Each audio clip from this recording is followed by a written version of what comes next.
those people from Pakistan. If Pakistan was to put them to trial, Pakistan should they do their trial in Pakistan, and we will not be demanding them naturally. Why? Because if they supposedly demand those people, they have to come up with evidence. And if they come up with evidence as pickles, then I guess they should taste some pickles too. Even some kangaroo courts would not be convicting anybody on pickles and toothpaste and toothbrushes, for God's sake. No. The best favorite is the tissue paper and the floor cleaning brush. And floor cleaning brush. Probably that's the most incriminating evidence against the terrorists. The floor cleaning brush made in Pakistan.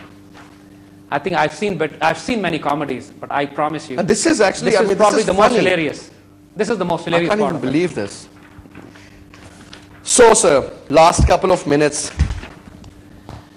You see, Kassab's identity and involvement of Pakistan. Let me say one thing here. There are lots of people are saying here that Pakistan government have acknowledged that Kassab, the last so-called lone survivor, is Pakistani. The fact of the matter is, where have Pakistan acknowledged that he's a Pakistani? What evidence has been presented that he's a Pakistani? It was in some private channel, I guess. Some private channel, and now it was later found out that private channel has done that footage and 5 miles away, few miles away from the actual village, which is supposedly named and belonging to that person. We all know now, there is no evidence. Nobody knows who that man is. All the evidence suggests that he is not a Pakistani. All the evidence suggests that he's a Hindu because he wears that kalawa, the orange saffron band. All the evidence suggests that even if he's a Pakistani, he's entrapped. He was trapped, kidnapped from somewhere, put into place, made to do certain things. And just like that just like that Delhi Fort, Red Fort incident, probably be working for the RAW as well. Now, either the man was a deliberate accomplice or an entrapped person who's been, or an outright Hindu. Who knows that? It's absolutely not confirmed at any level who that man is. And Indians would not be handing him over to Pakistan for us to find, for Pakistan to know who he is. Maybe he's brainwashed or something. Or it is also recorded. It is also recorded by the media that those people had LSDs, drugs, had mind-altering drugs in their bloodstream. LSDs, you're talking about. And those men were drugged and they were used for this purpose. Lots of things. It's a complete black operation. I want to conclude it here, Faisal, and make it very categorically clear.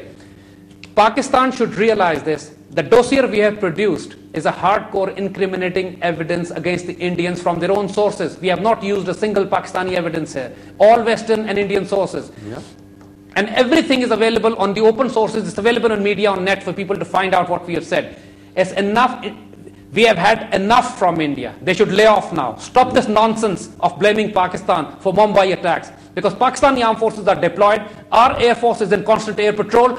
Our Navy is ready to face them off. And if they, on the pretext of this false context of Mumbai, try to invade Pakistan, the world will see a holocaust of a nuclear exchange.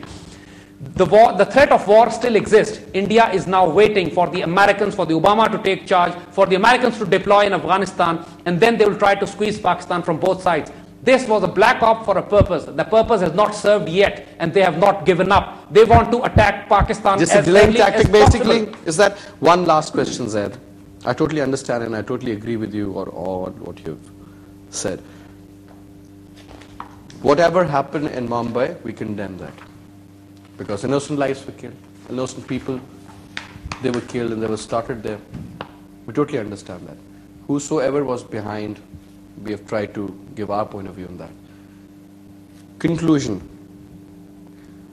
Who gained and who lost? You see, this is the ultimate question, because whenever a countries do something, or nations or states do something, they always calculate who gains, who loses. The fact of the matter is that Pakistan is going through a transition political process. We have an extremely weak and unstable government in Pakistan, which is still not sure of its survival. We have an economic crisis in Pakistan. We've got a massive terrorism going on in Pakistan. The Pakistan army is confronting terrorists within its own boundaries. Pakistan's inter-services intelligence was already under pressure from global media campaigns to trying to declare it as a terrorist outfit. Do more mantra, we've been hearing it from the West all the time. Karzai has been saying that Pakistan, and even from Afghan side, Pakistan has been constantly being pushed to do something more on the terrorism. There are genuine and serious threats that Pakistan's nuclear program would be under attack, Pakistan would be under sanctions.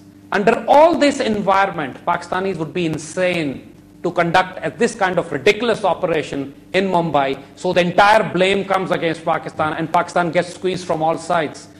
On the other hand, the Indians stand to gain everything. They're hardliners, as we have said earlier.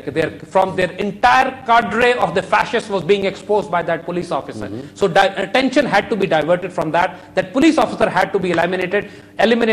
The direction had to be done towards Pakistan. Pakistani groups had to be declared terrorist, ISI had to be declared terrorist, and a global nexus had to be created against Pakistan for a combined war on this state. So all those objectives serve the Zionists, not Pakistanis. So if this is a criteria, who benefits from this action? It's very clear. It's the enemies of Pakistan, it's the Israelis, it's the Americans, it's the RAW and the Mossad and the RSS and the Bajrang Dal and the hardliner Hindu fascists and Hindu Zionists who benefit, not Pakistanis. If the world does not understand, India doesn't benefit. Even the Indians doesn't benefit from this.